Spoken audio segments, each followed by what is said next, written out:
대한민국과 건국 대통령의 이야기 5번째 시간입니다. 오늘의 주제는 공산주의와의 투쟁입니다. 1917년 러시아에서 공산주의 혁명이 일어납니다. 사람 위에 사람 없고 사람 밑에 사람 없다. 토지는 밭갈이 하는 농민에게, 공장은 피땀 흘려 일하는 노동자들에게, 만국의 노동자여 단결하라.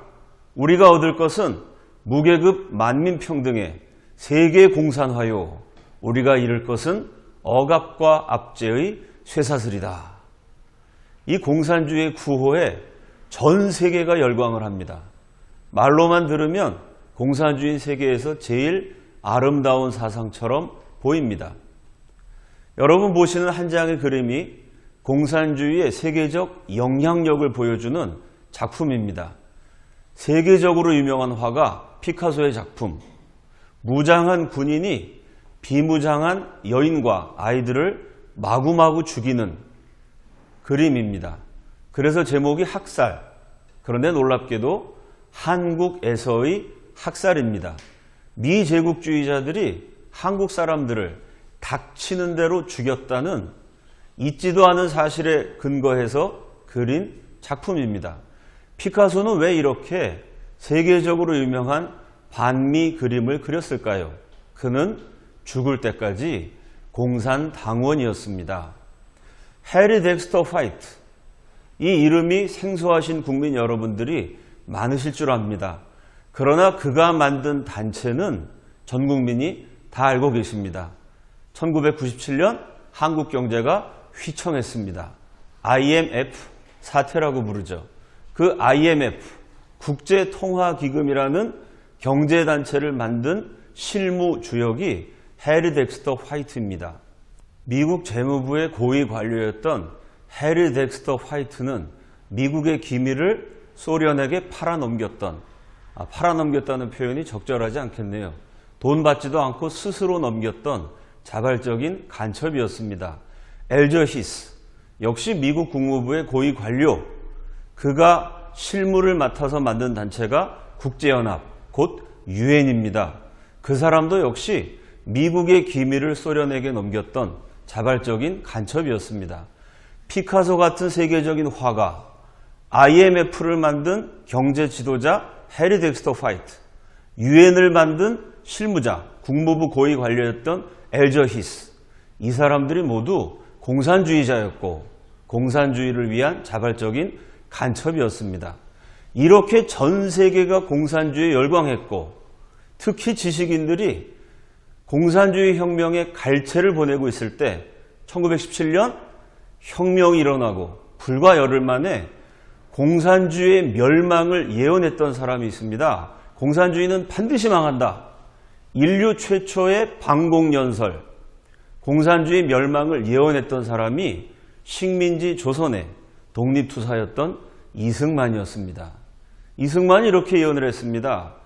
인간에게는 자유롭고자 하는 본성이 있다. 그런데 공산주의는 그 인간의 기본적이고 원초적인 본성, 신이 인간에게 부여한 고귀한 자유를 박탈하기 때문에 결국은 멸망할 수밖에 없다. 이것이 공산주의 멸망을 예언한 이승만의 논리였습니다. 북한 정권이 해마다 1월 1일이 되면 신년사라는 것을 발표합니다. 김일성, 김정일, 김정은 3대 세습 정권 70년에 걸쳐서 매해 신년사마다 빠지지 않고 되풀이되었던 내용이 있습니다. 당이 생각하는 대로 생각하고, 당이 결정하는 대로 결정하고, 당이 행동하는 대로 행동하자. 바로 이것이 공산주의입니다. 내가 서울에서 살지 인천에서 살지, 내가 A라는 직업을 택할지 B라는 대업을 택할지 내가 결정하면 자유민주주의입니다. 그게 아니고 동무는 서울에서 사시오, 인천에서 사시오, 당의 명령을 받들어 이런 일을 하시오. 당이 결정하는 대로 결정하고 당이 행동하는 대로 행동하는 곳. 그래서 개인의 자유가 존중되지 않는 곳이 공산주의입니다. 자유를 빼앗기 때문에 필연적으로 공산주의는 멸망할 수밖에 없다고 이승만은 통찰했습니다. 이승만 박사가 그 말씀을 하시고 정확하게 100년이 지났습니다. 2017년 오늘 저는 이 나라 건국 대통령의 예언이 얼마나 정확한지를 거의 매주일 확인합니다. 제가 북한에서 고생하던 탈북자들, 우리 동포들 구출하고 한국에 잘 정착하도록 섬기는 일을 합니다. 탈북 동포들 한 10분 만나서 제가 물어봅니다. 북한 와서 살다가 남한 와서 사니까 뭐가 제일 좋습니까? 10분에게 물어보면 8분, 9분이 약속이나 한 듯이 똑같이 대답합니다. 자유가 제일 좋습니다. 북한에는 자유가 없었는데 남한에 오니까 자유가 있어서 제일 좋습니다. 이승만 박사의 지적이 100년이 지난 오늘 확인해 봐도 정말 정확하다는 것을 알 수 있습니다. 그러면 또 제가 그분들에게 질문합니다. 자유에도 종류가 참 많죠? 언론, 출판, 집회, 결사의 자유, 종교의 자유, 여행, 이동의 자유, 수많은 종류의 자유 가운데 어떤 자유가 제일 좋으십니까? 물어보면 10분 가운데 또 8분, 9분이 이렇게 대답합니다. 은행에서 돈 찾는 자유가 제일 좋습니다. 우리 대한민국 국민들은 그 얘기가 잘 이해가 안 됩니다. 은행에 예금해 놓은 내 돈, 그걸 찾는 것은 당연한 일이지 자유라고 생각하지 않습니다. 그게 당연한 일이 된 것은 건국 대통령 이승만 박사가 자유민주주의라는 아주 탁월한 체제를 선택했기 때문입니다. 은행에 들어간 내 돈을 내가 찾는 거 자유민주주의 체제에서는 당연합니다. 그러나 공산주의 북한에서는 당이 결정하는 대로 결정하는 겁니다. 당이 찾으라 그래야 찾는 거지 내 마음대로 찾는 게 아닙니다. 은행에 들어간 내 돈 찾기 위해서 당 간부들에게 돈 바쳐야 합니다. 실제로 몸을 바쳤다는 동포들도 있습니다. 은행에 들어간 내 돈 찾느라고 그 고생을 하다가 대한민국 와서요. 카드만 집어넣으면 돈이 튀어나옵니다. 얼마나 참 탈북 동포들에게는 감격적이고 감사한 일인지 모릅니다. 저희 단체 어느 동포에게 제가 돈 찾아오라고 부탁을 한 적이 있습니다. 은행이 바로 사무실 옆이기 때문에 한 2, 3분이면 와야 되는데 30분 지나도 안 옵니다. 이분이 남한에서 잘 모르셔갖고 길을 잃어버리신 거 아닌가 걱정을 하고 있는데 늦지막하게 들어오셨어요. 얼굴이 싱글벙글 웃습니다. 제가 질문했습니다. 돈 찾는데 왜 이렇게 오래 걸렸어요? 이분의 대답, 은행에서 돈 찾을 때마다 그렇게 행복하대요. 북한에서 은행에 돈 맡겨봤자 그거 언제 뺏길지 모릅니다. 김정일이가 죽기 전에 마지막 저지른 악행, 화폐 개혁이란 거 해가지고요. 은행에 넣어둔 북한 동포들의 돈을 모두 휴지 조각으로 만들었어요. 그 돈 때문에 고생하다가 남한 와서 쉽게 찾으니 그 행복이 너무 기쁩니다. 그런데 30만 원을 찾는데 카드를 넣고 찾으실 금액 30만 원 이렇게 누르면 30만 원이 한꺼번에 나와서 행복한 순간이 너무 짧아요. 그 행복을 오래 누리고 싶어서 카드를 넣고 찾으실 금액 10,000원. 10,000원 나오면 보고 내가 좋은 나라 왔구나. 다시 또 카드를 넣습니다. 찾으실 금액 10,000원. 30만 원을 30번에 걸쳐서 나눠 찾느라고 그렇게 시간이 걸렸답니다. 자유라는 것이 사람을 기쁘게 하고 행복하게 한다는 것, 인간 생존의 기본 조건이라는 것을 확인할 수 있는 대목입니다. 1917년에 공산주의 멸망한다는 예언을 했습니다. 그런데 임시정부에 자꾸 공산주의자들이 끼어듭니다. 그들을 정리하기 위해서 1923년 임시정부 대통령이었던 이승만이 공산당의 당부당, 공산당이라는 것이 정당한가 부당한가라는 제목으로 논문을 씁니다. 모든 부자의 돈을 합하여다가 나누어 가지고 살게 하면 이게 공산주의죠. 부자들 돈을 다 뺏어가지고 공평하게 나눈다. 말로는 그렇게 합니다. 기업가들의 경쟁이 없어지고 상업과 공업의 발달이 되기 어려우리니 사람의 지혜가 막히고 모든 기기묘묘한 기계와 연장이 다 스스로 폐기되어 지금의 이용 후생하던 모든 물건이 다 더 진보되지 못하며 물질적 계명이 중지될지라. 공산주의 하면은 열심히 일한 사람이나 일하지 않은 사람이나 똑같이 나눠줍니다. 그러면 누가 열심히 일하겠어요? 노력하지 않기 때문에 물질적 계명이 중지될지라. 원시적인 사회가 되고 만다. 공산주의 사회에서는 기술 발전이 일어나지 않는다라고 1923년에 공산당의 당부당이라는 글에서 분명히 밝혔습니다. 그런데 이승만이 이 글을 쓰고 66년이 지난 1989년 소련 공산당의 마지막 전당대회가 열립니다. 그곳에서 공산주의 종주국 소련의 마지막 최고 지도자 고르바초프가 탄식을 합니다. 자본주의 국가는 놀랍게 기술이 발전했는데 우리 공산주의 소련은 기술 발전이 너무나 정체됐다. 기술 발전이 안 돼서 공산주의가 멸망할 수밖에 없다는 공산주의 종주국 최고 지도자들의 마치 공산주의의 유언 같은 탄식입니다. 1923년에 이승만이 물질적 계명이 중지될지라. 공산주의 하면 기술 발전이 안 된다. 정확하게 66년 후에 1989년 고르바초프가 기술 발전이 안 돼서 공산주의가 망했다. 마치 이승만의 논문을 읽은 것처럼 아귀가 딱 들어맞는 그런 언급을 남겼습니다. 이승만이 70년 앞을 내다본 위대한 역사의 예언자였다는 것을 입증한 대목입니다. 그런데 너무 앞서간 사람에게는 기다려야 하는 형벌이 내려집니다. 이승만은 공산주의에 대해서 정확하게 꿰뚫어보고 역사의 흐름을 앞서가신 분입니다. 그러나 미국은 이승만만큼 앞서가지 못했어요.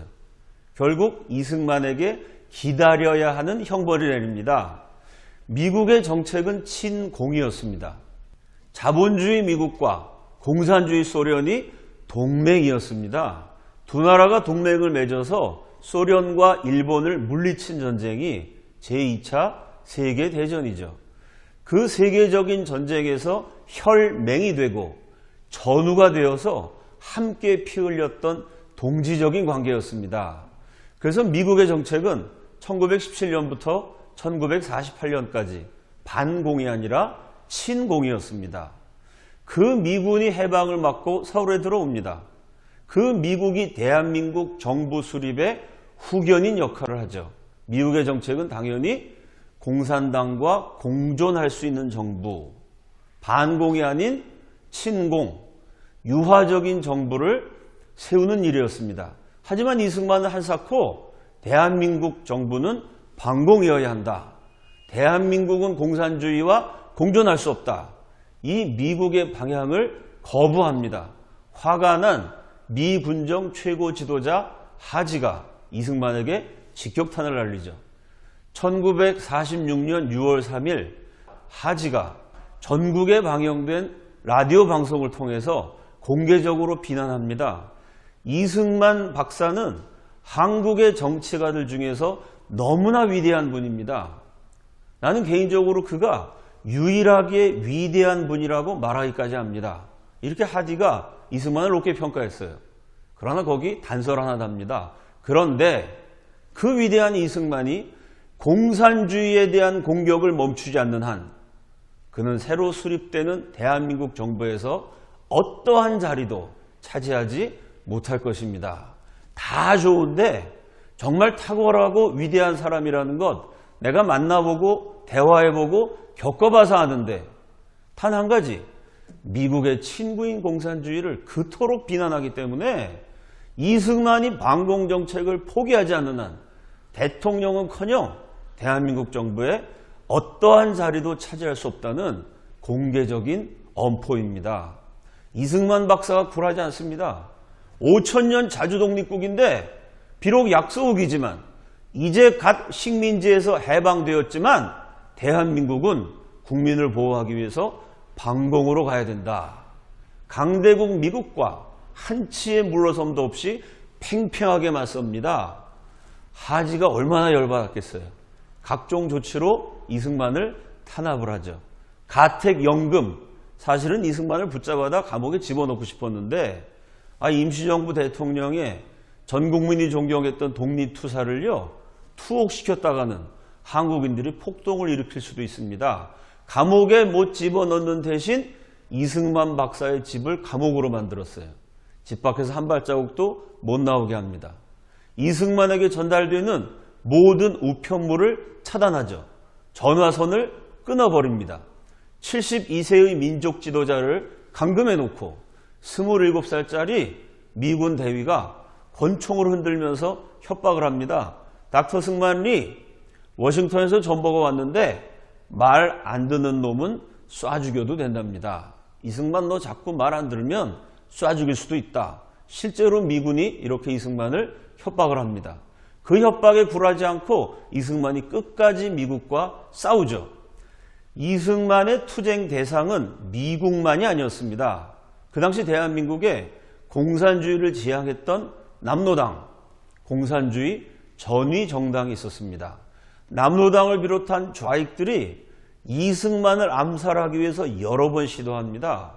총을 쏘기도 하고 이승만 박사의 자택에 폭탄을 설치하기도 합니다. 그 숱한 암살의 위기를 넘기고 살아남았다는 것, 기독교적으로 이야기하면 하나님의 보호하심이고 우리 국민들의 일반적인 용어로 표현하면 하늘의 도우심이 아닐 수 없습니다. 전 세계 언론은 반공주의자 이승만을 전쟁광, 수구꼴통, 극우세력 이런 식으로 주홍 글씨를 달아서 비난을 퍼부었습니다. 그런데 이렇게 이승만이 미국과 남노당과 소위 진보적이라는 세계의 언론들과 싸우고 있는 사이에 국제 정세가 희한하게 흘러갑니다. 예를 들어보죠. 자, 식민지에서 독립한 나라, 압제에서 해방된 나라들이 새로 정부를 구성합니다. 선거를 하는데 정치인 A 이렇게 연설을 해요. 좌파냐 우파냐 그거 너무 따지지 말자. 사람마다 성격이 다르듯이 정치 노선도 얼마든지 다를 수 있다. 중요한 거는 모두가 힘을 합쳐서 좋은 나라 세우는 거니까 좌우 너무 가르지 말고 합작을 해서 좋은 정부를 세우자. 좌우 합작론이 A입니다. B는 이승만 같은 반공투사죠. 당신의 아들이 공산주의자면 부모 자식의 인연을 끊어라. 당신의 형제가 공산주의자면 그 형제 때문에 집안이 망하고 나라도 망하게 된다. 이런 사람이 B입니다. 여러분 국민들이 듣기에 A가 좋을까요? B가 좋을까요? 이게 무슨 공산주의자라고 부모 자식의 인연을 끊어라. 형제도 아니다. 너무 살벌하고 과격하게 느껴집니다. 어느 나라나 좌우 합작론이 인기가 있었어요. 국민들이 좌우 합작론 주장하는 사람들을 지도자로 선출합니다. 그래서 좌우 합작 정부가 만들어지는데 이상한 일이 계속해서 일어나요. 좌우 합작에서 얼마 지나지 않아 우가 소멸됩니다. 우파의 지도자들이 의문의 교통사고를 당해요. 갑자기 암살당합니다. 실종되어서 사라지거나 무슨 이유인지 모르게 정치계에서 은퇴해버립니다. 국민들은 좌우 합작 정부를 만들어줬는데 시간이 지나면서 우가 없어지고 좌파 연립정부가 됩니다. 좌파 안에도 파벌과 노선이 다양하죠. 진보주의자, 사회주의자, 수정된 공산주의자, 공산주의자 안에서도요. 소련파, 소련을 중심으로 하는 소련파 공산주의자가 있고 자기 민족, 자기 고유의 특성을 강조하는 국내파, 민족적 공산주의자가 있습니다. 좌우 합작이 좌파 연립이 됐는데 그 다음에 또 똑같은 일이 반복이 됩니다. 소련파를 제외한 나머지 지도자들이 교통사고를 당하고 실종되고 암살을 당하고 정계에서 은퇴해버립니다. 결국 누구만 남냐면 소련의 지령을 받는 소련파 공산주의자들만 남아서 결국은 소련의 꼭두각시 국가가 되고 위성국이 되고 무서운 독재를 실시합니다. 북한의 경우를 예를 들어보죠. 소련군이 평양에 진주했을 때 장교가 이런 기록을 남겼어요. 평양은 조만식 판이었다. 그 당시 평양에서 가장 존경받았던 북한 전체를 대표할 수 있는 지도자는 좌파가 아니었습니다.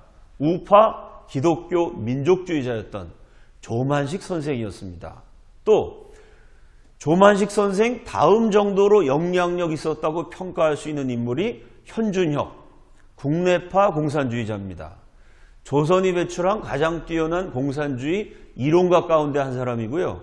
이 사람은 공산주의자였지만 조만식 선생을 깍듯이 존경했고 예의를 갖췄던 인물이었습니다. 그리고 세 번째가 이제 소련이 앞세워서 들어온 젊은 대위 김일성이었습니다. 그런데 결과는 어떻게 됐을까요? 가장 유력했던 조만식 선생 언제 어떻게 사라졌는지도 모르게 호텔에서 마지막 만남을 가진 것이 최후의 장면이었습니다. 실종되어 버렸습니다. 현준혁 암살당했습니다. 우파 실종됐고 국내파 공산주의자 암살당했고 마지막에는 소련파 공산주의자 김일성이 집권합니다. 아들 김정일, 손자 김정은까지 3대 70년에 걸친 세습 왕조를 구축합니다. 전 세계 수많은 나라가 공산화됐습니다. 그런데 그 공산화 과정을 살펴보면요. 공산주의자가 다수였기 때문에 공산화된 사례는 단 한 건도 없습니다. 처음부터 공산당 단독 정권으로 집권했던 사례도 단 한 번도 없습니다. 좌우 합작해서 우파 지도자를 다 제거합니다. 좌파 연립이 된 다음에 소련파를 제외한 나머지 지도자들을 또 제거합니다. 결국은 소련의 지배를 받는 공산 독재 국가가 되는 것입니다. 전 세계가 붉게 문을 들어요. 친공 정책을 폈던 미국이 당황하게 됩니다. 1947년 3월 12일 트루만 대통령이 드디어 결단을 내립니다. 그 유명한 트루만 독트린이죠. 트루만 독트린은 강대국 미국의 외교 정책을 손바닥 뒤집듯이 180도 정반대로 바꾼 대단한 결단입니다.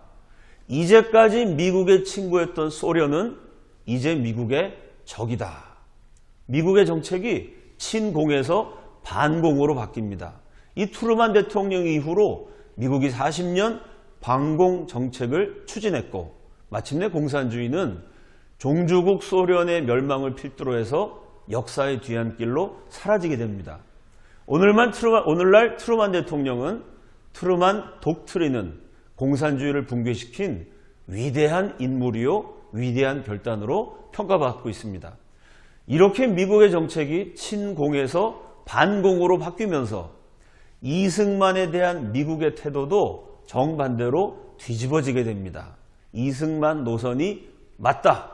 대한민국은 반공 정권으로 수립되어야 한다. 결국 미국이 이승만을 지원해서 대한민국은 반공 국가로 탄생하게 됩니다. 자, 여러분께 보여드리는 한 장의 지도. 이승만이 얼마나 위대한 인물인지를 웅변적으로 보여줍니다. 동시에 대한민국이 얼마나 위대한 국가로 건국되었는지를 한눈에 보여줍니다. 그 지도의 윗부분에 있는 거대한 나라, 남한과 북한 합친 것에 110배가 넘는 그 당시 세계에서 제일 컸던 나라 소비에트 사회주의 연방공화국, 줄여서 소련입니다. 그 소련이 막강한 힘을 바탕으로 해서 주변에 있던 모든 나라를 차례로 공산화시킵니다. 도미노 하나를 쓰러뜨리면 차례로 계속해서 무너지는 것처럼 소련 주변에 있는 40여 개 국가가 차례로 공산화됩니다. 그런데 여러분 지도를 가만히 보시면요.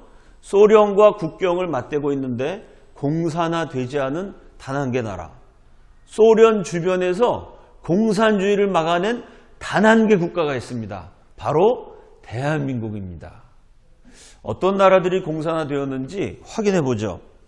폴란드, 동독, 체코, 슬로바키아, 헝가리, 러시아, 우크라이나, 리투아니아, 라트비아, 에스토니아, 벨로루시, 몰도바, 세르비아, 몬테네그로, 보스니아, 헤르체고비나, 마케도니아, 크로아티아, 슬로베니아, 알바니아, 루마니아, 불가리아, 북한, 중국, 베트남, 라오스, 몽골, 캄보디아, 미얀마, 카자흐스탄, 우즈베키스탄, 키르기스탄, 타지키스탄, 투르크메니스탄, 다게스탄. 읽기도 숨찰 만큼 소련 주변에 있는 40여 개국이 다 공산화됐습니다. 단 한 개 나라 대한민국만 이승만이라는 위대한 지도자의 지혜와 용기가 있었기 때문에 공산화를 면할 수 있었습니다. 이 이승만에 대해서 연구가들은 여러 가지로 찬사를 보냈습니다. 김광동 박사가 이렇게 얘기했습니다. 당시 상황에서 공산화란 쓰나미 같은 것이었다. 쓰나미, 엄청난 해일이 몰아닥치면은 사람이고 건물이고 쓸어버립니다. 이 공산주의가 쓰나미처럼 전 세계를 쓸어버리고 있을 때 그 쓰나미를 막아낸, 공산주의를 막아낸 소련의 꼭두각시국가 위성국이 되는 것을 막아낸 유일한 인물이 이승만이었다. 김길자 여사는 또 이렇게 평가합니다. 광복이 아니라 또 하나의 비국, 강대국들의 영토 나눠먹기 노름판이었다. 식민지에서 해방돼 갖고 곧바로 행복해진 게 아닙니다. 식민지가 갑자기 부강해질 수도 없습니다. 해방은 됐지만 강대국들이 이 식민지를 마음대로 나눠먹는 영토 나눠먹기 노름판이었습니다. 소련에는 북한이 공산주의 단독 정권을 세워버렸어요. 남한에는 미군이 좌우합작 정책을 추진합니다. 순진한 남한 내 제정치 세력들은 그냥 공산주의하고 타협하면 되는 거 아니냐. 타협 절충 노선을 택해요. 소련과 싸우고 미국과 싸우고 국내의 타협파들과 싸워서 대한민국을 반공국가 자유민주주의 체제로 건국한 이승만의 투쟁은 전 세계와 맞서 싸운 1인 혈투였다. 역시 정확한 평가입니다. 미 국무부의 피점령국가 담당 차관보였던 존 힐드링은 이렇게 평가했습니다. 이승만은 강대국 소련에 대한 미국의 편법적인 태도를 버리겠다. 소련은 강대국이니까 웬만하면 부딪히지 말고 공산주의자들이 나쁜 짓 좀 하지만 그냥 눈 감아주고 사이좋게 지내는 게 좋다. 이런 정의를 따라가는 것이 아니라 힘과 이익을 따라가는 미국의 편법적인 태도를 이승만이 버리겠다. 아니, 미국 지도자가 이런 놀라운 평가를 내렸습니다. 동시에 약소국 한국에 정당하고 의로운 태도를 취하게 만들었다. 사실 미국 사람들이 한국을 그렇게 중요하게 생각 안 했습니다. 실제로 미국 정보 전문가들도요. 한국은 5,000년 동안 중국의 영향을 받아왔다. 그 말이 맞습니다. 우리가 중국을 대국으로 섬겼고 조공까지 바쳐야만 했습니다. 모든 문물을 중국을 통해서 수입을 했죠. 한국은 이렇게 중국 영향을 오래 받았기 때문에 중국이 공산화되면 한국도 따라갈 수밖에 없다. 이런 식으로 한국에 대해서는 특별한 관심과 애정이 없었는데 이승만이 그걸 바꿔서 약소국이지만 한국에 정당하고 의로운 태도를 취하게 만들었다는 것이죠. 이승만은 미국을 설득해서 한국 편으로 만들었다. 그것은 위대한 십자군 운동이었다. 미 국무부의 고위 관료가 전 세계 식민지 출신 국가, 강대국에게 점령당했던 피점령 국가의 운명을 결정하는 고위 관료가 이승만에 대해서 이렇게 격찬을 했습니다. 대한민국 좌파들이, 종북 세력들이 이승만을 깎아내립니다. 미 제국주의 앞잡이라 그럽니다. 천만의 말씀입니다. 여러분, 미국은요 1947년부터 반공정책했습니다. 이승만은 1917년부터 반공을 부르짖었어요. 그것 때문에 미국의 탄압도 받고 박해도 받았습니다.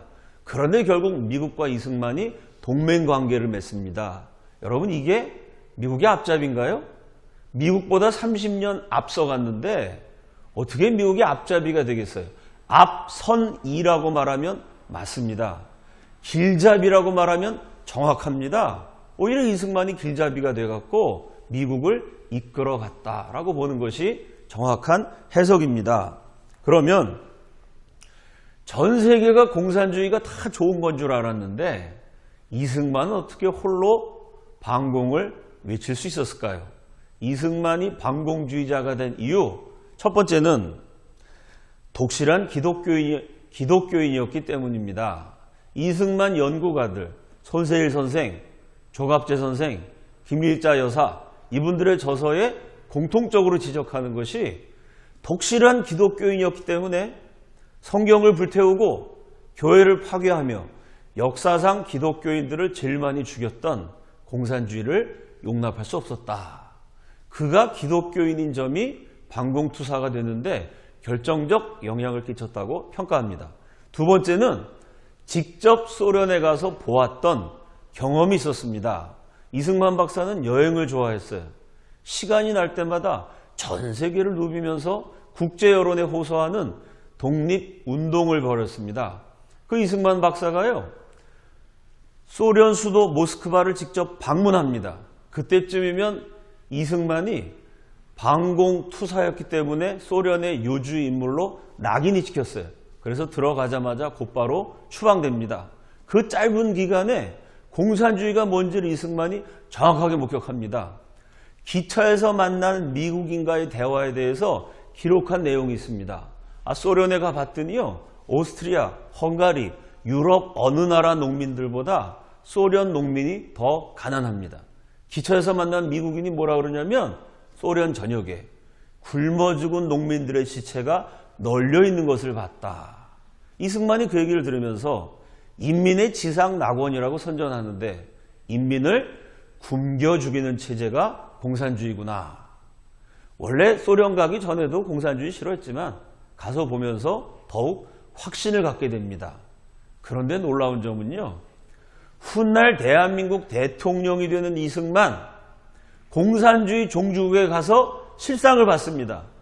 비슷한 시기에 훗날 대한민국 부통령이 되는 김성수 선생도 모스크바를 방문했어요. 이분은 세계적인 명문 대학을 세우는 게 꿈이었습니다. 대학을 세워서 식민지 조선에 애국자를 길러내야 된다. 언젠가 우리가 독립을 하게 될 때 그 대학에서 길러낸 인재들이 나라의 주춧돌이 될 것이다. 이런 비전을 가지고 1년 반 동안 전 세계를 여행합니다. 세계적인 명문 대학들을 하나하나 발로 밟고 눈으로 보고 관계자들과 대화를 나눕니다. 이분이 모스크바 대학 방문하기 위해서 소련 땅에 들어갔어요. 그 소련을 본 경험을 이런 기록으로 남겼습니다. 평등을 강조하면서도 실제로는 계급 차이가 극심할 뿐 아니라 빈부격차가 심하여 참다운 사회주의가 정착할 것 같지 않다. 이게 공산주의 혁명이 일어나고 얼마 지나지 않아서 소련의 모습입니다. 지금도 마찬가지입니다. 북한이 인민의 평등 어쩌고 그러죠. 세계에서 빈부격차가 가장 극심한 곳입니다. 당 최고 간부들은 세계 최고 수준의 사치를 즐기죠. 전 국민의 3분의 2는 영양실조 상태고요. 무려 400만은 먹을 게 없어서 굶어 죽었습니다. 공산주의 하면요, 부자가 더 부자가 되고 가난한 자는 더 가난해지고 계급격차, 빈부격차는 더 심해지게 됩니다. 당 지도자들의 호화, 사치생활 풍조가 도를 넘는다. 노동자의 천국이라는 소련에 노동자들이 아사 상태에서, 굶어 죽을 상태에서 힘겨워 길가에 쓰러져 죽어나가고 있다. 김성수 선생도 똑같은 얘기를 합니다. 공산주의 하면 굶어 죽는다. 여러분, 이 두 분이 공산주의를 눈으로 보고 귀로 들어서 실체를 정확하게 파악했던 두 분이 대한민국의 대통령이 되고 부통령이 됩니다. 공산주의 하면 굶어 죽는다. 무슨 일이 있어도 공산주의는 막아야 한다. 이런 분들이 지도자가 되었기 때문에 오늘날 저와 여러분이 김일성을 어버이 수령이라고 부르지 않고 당이 결정하는 대로 노예처럼 따라가지도 않고 자유 대안의 자유와 번영을 누릴 수 있는 것입니다. 남한의 청년과 북한의 청년은요, 같은 민족입니다. 같은 유전자, 단군의 후손입니다. 같은 언어를 쓰고 5,000년 같은 역사를 물려받았으며 같은 문화 속에서 성장했습니다. 같은 민족, 같은 언어, 같은 역사, 같은 유전자인데요. 나란히 세워놓고 보면 남한 청년이 북한 청년보다 키가 한 뼘이 더 커요. 몸무게는요, 북한의 중학생 몸무게가 남한의 초등학생 몸무게만도 못합니다. 같은 민족인데 키가 달라지고 몸무게가 달라지고 체형마저 달라졌습니다. 무엇이 이렇게 사람의 몸까지 바꿔놨을까요? 바로 이념입니다. 공산주의라는 이념이 키를 15cm 더 작게 만들었고 중학생 몸무게를 초등학생 수준으로 못 먹고 굶주려서 말라 비틀어지게 만들어버렸습니다. 이념이라는 것이 이렇게 무서운 것입니다. 지금 대한민국에서도 좌우 합작 내지는 노골적인 공산화를 추구하는 사람들이 참 많습니다. 그 사람들이 제일 자주 쓰는 말이 두 가지입니다. 첫째가 색깔론. 당신 이념에 문제가 있다. 종북이냐? 물어보면 약속이나 한 듯이 합창하는 것처럼 대답합니다. 지금이 어떤 시대인데 철진한 색깔론을 부르짖느냐. 남들이 공산주의라고 지적하면은 색깔론이라고 대답합니다. 그리고 본인들은 공산주의가 아니라 민주주의라고 말합니다. 남이 공격할 때는 색깔이라고 비난하고 본인들이 공산당 비슷한 정책을 내놓으면서 이거는 민주주의라고 말합니다. 사실은 그게 공산당 전략입니다. 공산주의 최고 지도자, 남북한 합친 것에 110배가 넘는 거대한 소련 대륙을 붉게 물들인 공산왕조의 창시자 레닌이 이렇게 말했습니다. 민주주의가 망할 때까지 민주주의를 외쳐라. 이게 공산화 전략이에요. 민주주의 국가를 어떻게 무너뜨리느냐? 어떻게 공산주의로 바꿔놓느냐? 민주주의를 멸망시키는 공산화 전략이 민주주의입니다. 민주주의를 외쳐서 민주주의를 망하게 한다는 전략입니다. 예를 들어 이런 겁니다. 대한민국 교과서가 북한을 정통성 있게 인정하고 대한민국 아주 태어나지 말아야 될 형편없는 나라라고 왜곡합니다. 역사 교과서 엉터리라서 그거 바꿔라. 국정화해야 된다. 그럼 뭐라고 대답합니까? 공산주의 교육에 대한 탄압이다 라고 말하지 않습니다. 민주교육에 대한 탄압이다. 국민 세금으로 먹고 사는 국회의원이 대한민국을 보호한 것이 아니고요. 북한이 쳐내려올 때 어떻게 합세해서 이 나라를 적화시키느냐. 내란을 모의했습니다. 그런 국회의원 체포하면은 반역자에 대한 탄압이다가 아니고요. 종북에 대한 탄압이다 도 아니고요. 민주 인사에 대한 탄압이다. 언론이 거짓말합니다. 선동으로 국민들을 자극해요. 거기에 대해서 비난하고 제재를 하면 민주 언론에 대한 탄압이다. 공산주의 비슷한 교육을 하는 걸 막으려고 그러면 민주 교육에 대한 탄압. 공산화 혁명 모의한 사람 감옥에 가두면 민주 투사에 대한 탄압. 거짓과 선동을 흘리는 언론에 대해서 정정을 요구하면은 민주 언론에 대한 탄압. 민주주의란 이름으로 민주주의를 멸망시켜라. 이게 하루 이틀 있었던 일이 아니고요.